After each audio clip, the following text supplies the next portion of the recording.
Yesterday I said that the first candle of Advent can symbolize Abraham from the point of view of salvation history. Today, let's get to know Abraham, the forefather of Judaism, a little better. Abraham's birth name is Abram, which means exalted father. He belongs to the generation after the flood. He is the 10th descendant of Shem. His father is Terah. He was born in the Chaldean city of Ur. He had two brothers, Haran and Nahor.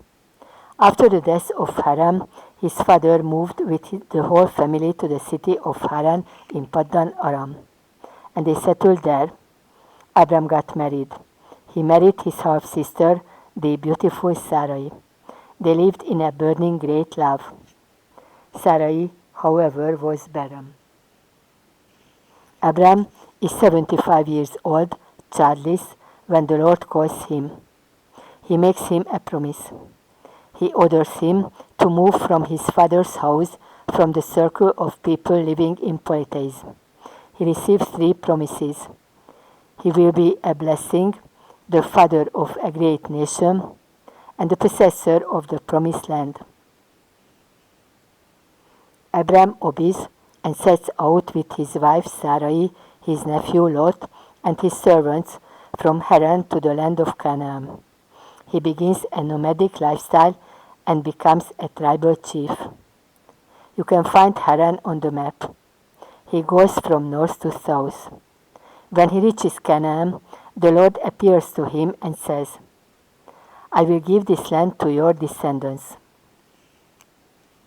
It is true that Abram is promised that he will be the father of a great nation, but the years pass and Sarai still does not have a child. Therefore, according to the custom of the time, she tries to have a child by marrying her servant Hagar to Abram. Abram was 86 years old when his first son Ishmael was born to Hagar, Sarai's servant. He is the father of the Islamic nation. Abram is 99 years old when the Lord appears to him again. He confirms his previous promises, changes his name from Abram to Abraham, which means father of a great nation, and Sarai's name to Sarah, the meaning of which does not change, Princely Lady. You can read the significance of this in my book, The 7 Sacraments in the Light of the Holy Script, and you can get to know Abraham even better. God then makes a covenant of circumcision with Abraham, which his descendants must keep throughout every generation. In the Mamre apparition, 3 angels of God appear to Abraham and Sarah in front of the tent and promise that Sarah will have a son in a year, and she really had. Abraham is 100 years old, Sarah is 90 when the child of promise, Isaac, is born. Abraham lived his whole life in deep faith.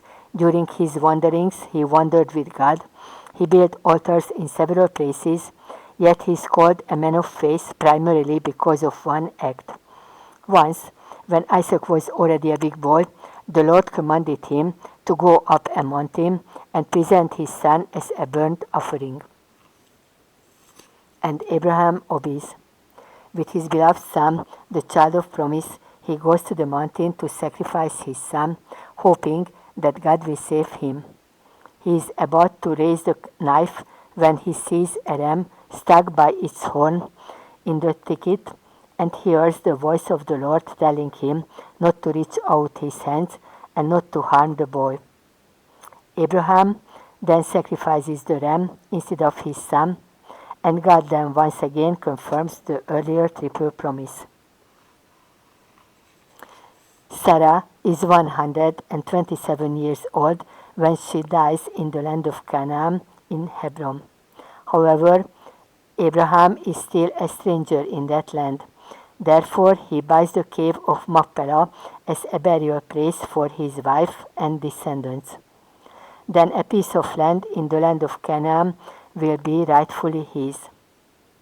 You can read the significance of this and its connection with the ransom given for Jesus Christ in the first book of the 12 Apostles book series, which is about Judas Iscariot. After Sarah, Abraham had a concubine, Keturah. Her name means thick smoke. There is no more burning love here. He had several children who became the fathers of nations. Abraham gave them gifts, but the only heir remained Isaac. He inherited everything.